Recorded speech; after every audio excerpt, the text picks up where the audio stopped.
showers and thunderstorms to the region. Strong to severe storms will be possible today.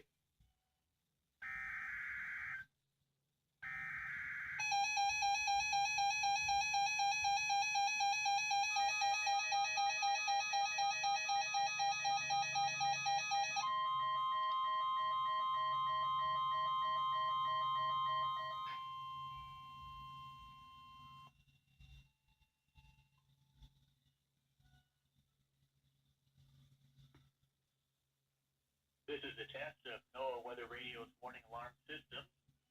The attention signals you just heard will automatically activate special receivers to warn of the impending hazard. This test is conducted each Wednesday between 11 a.m. and noon, but may be postponed if there is a threat of severe weather.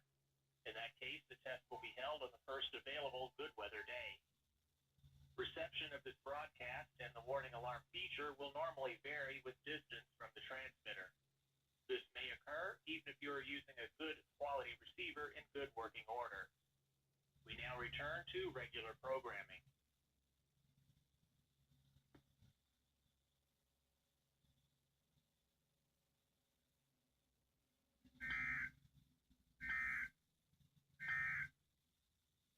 And now the regional weather summary. Cloud cover thickened over central and southeast Illinois this morning.